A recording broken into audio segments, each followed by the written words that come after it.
प्यारे विद्यार्थियों, कैसे हैं आप सभी। उम्मीद करती हूँ कि आप सभी बहुत अच्छे होंगे। हमारा आज का विषय है वाच्य परिवर्तन। किसी बात या कथन के प्रकटीकरण की विधा को वाच्य कहते हैं। सरल शब्दों में कहें तो किसी भी बात को प्रकट करने का जो आपका तरीका होता है वो वाच्य कहलाता है। संस्कृत में वाच्य मुख्य रूप से 3 प्रकार के होते हैं: कर्तृवाच्य, कर्मवाच्य एवं भाववाच्य।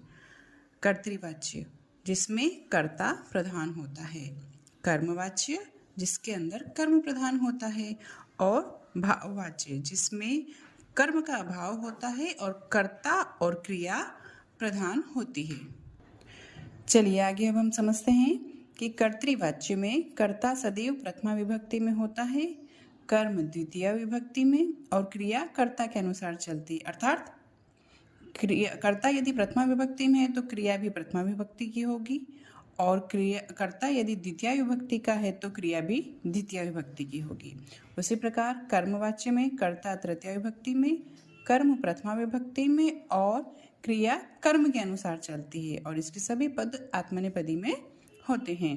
भाववाच्य के अंदर कर्ता सदैव तृतीय विभक्ति में होता है और इसमें कर्म का अभाव होता है, अर्थात इसमें कर्म उपस्थित नहीं होता, और क्रिया प्रथम पुरुष एकवचन में होती है। इसके कुछ वाक्य देखते हैं।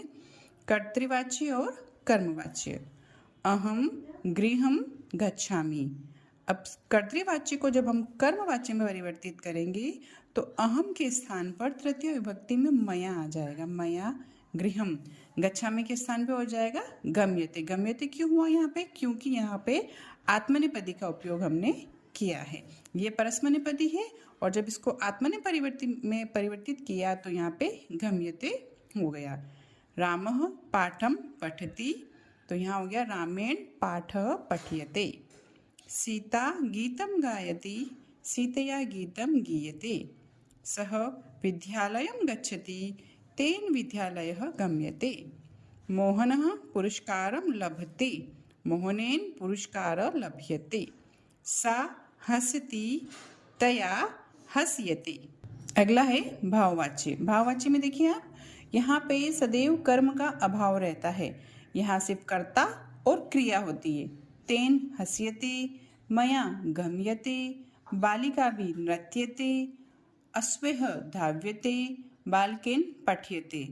यहाँ पे आपको जो भी प्रथमा विभक्ति के रूप हैं इन सभी का तृतीया विभक्ति के रूप आपको स्मरण करने पड़ेंगे। चलिए अब आप महत्वपूर्ण बात बताते हैं आपको। कर्मवाच्य और भाववाच्य में धातु रूप बनाने का तरीका देखिए। यदि मूल